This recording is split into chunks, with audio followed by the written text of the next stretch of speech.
Good morning, students. Welcome to e-learning classes. Today we will study about chapter 5, Be honest.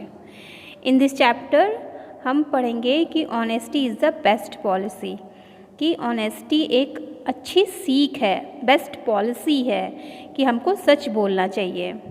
This is an old saying, honesty is the best policy. पुराने बड़े बूढ़े लोगों ने कहा है कि honesty एक बहुत अच्छी सीख है, हमको ईमानदार रहना चाहिए. Honest people are like by everyone. जो ईमानदार लोग हैं वो हर लोगों के द्वारा पसंद किए जाते हैं. And they are successful in their life. और वो हमेशा सक्सेस होते हैं अपने जीवन में, उनको हमेशा सफलता मिलती है. Such people never think of that taking things. ऐसे पीपल जो हैं ये कोई भी चीज़ लेने से सोचते विचारते नहीं हैं. Belonging of other without telling them. मतलब कोई भी सामान उनको चाहिए होता है तो वो दूसरे का अगर कोई सामान है तो वो उनको बता करके ही लेते हैं. डिसऑनेस्ट पीपल, जो डिसऑनेस्ट पीपल होते हैं, are neither love not treated kindly. वे किसी के द्वारा पसंद नहीं किए जाते हैं और उनको काइंडली कोई ट्रीटेड नहीं करता है, अच्छे से बिहेव नहीं करता है कोई भी उनके साथ. A person who steel anything is called a thief. एक कोई भी आदमी जो लोगों के सामान ले लेता है उनसे बिना बताए तो वो क्या होते हैं, वो थीफ होते हैं, चोर होते हैं.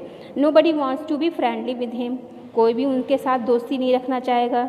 You should return the things which do not belong to you to the rightful owner. आपको जो चीज़ें आपकी नहीं हैं या वो चीज़ें जो दूसरे से बिलोंग करती हैं, दूसरे की हैं, तो हमेशा उनसे पूछ कर ही लेना चाहिए, उनसे बिना पूछे नहीं लेनी चाहिए. Raghu was brave boy. Raghu एक बहुत बहादुर लड़का था.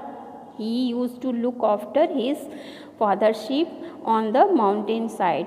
वो अपने जो पिता की भेड़ थी, शीप को माउंटेन साइड में चराता था, उनकी देखभाल करता था. He was so poor that he had to go out bare footed.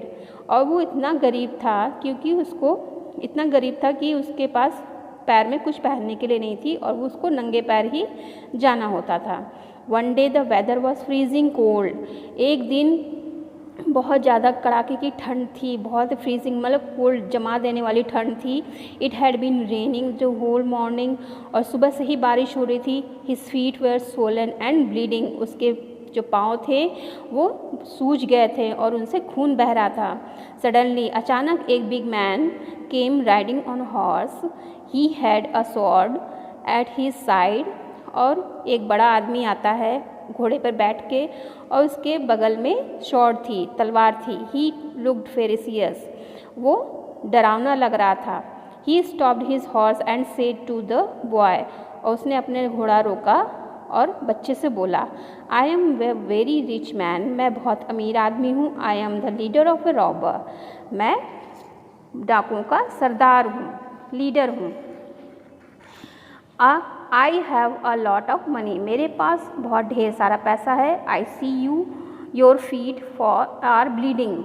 I see your feet are bleeding. मैं देख रहा हूँ कि आपका जो पैर है उनसे खून बह रहा है. I need a boy of your age. मुझे आपके जैसे बड़े बच्चे की ज़रूरत है. Come with me. मेरे साथ आओ. I can buy you many pairs of shoes. मैं तुम्हारे लिए बहुत सारे जोड़ी जूते के खरीद दूँगा. डू एज आई से. वैसा ही करो जैसा मैं कह रहा हूँ. And you will be happy with me. और तुम मेरे साथ खुश रहोगे. Raghu saw through the man. Raghu ने फिर उस आदमी को देखा.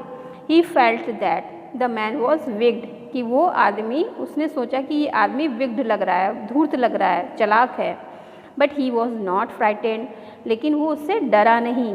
ही ब्रेवली रिप्लाइड. उसने बहादुरी से आंसर दिया, no sir, I prefer to go out without shoes and remain honest. मैं बिना जूते के ही कहीं पे भी आना जाना पसंद करूँगा, बिना जूते के ही रहूँगा और हमेशा ईमानदार रहूँगा. It is better to soil my feet in mud than to rob others. ये बहुत ही बढ़िया है अगर मैं किसी को चोरी करने के बजाय, किसी को लूटने के बजाय मेरे पैर मिट्टी से सने रहें. Go away. यहाँ से चले जाओ. I shall not come with you. मैं तुम्हारे साथ नहीं आऊँगा. The robber gave a loud laugh. Robber बहुत तेज़ से आवाज़ में हंसा. Struck the boy with his whip, और उसने बच्चे को धक्का दिया एंड रोड अवे, और वहाँ से चला गया। तो इसमें क्या है, honesty is the best policy. Honesty ये बेस्ट पॉलिसी है, क्योंकि ऑनेस्ट ईमानदार रहना ही सबसे अच्छी नियामत है और सच्चे लोगों को लोग पसंद भी करते हैं। ठीक है, this is the chapter 5 be honest.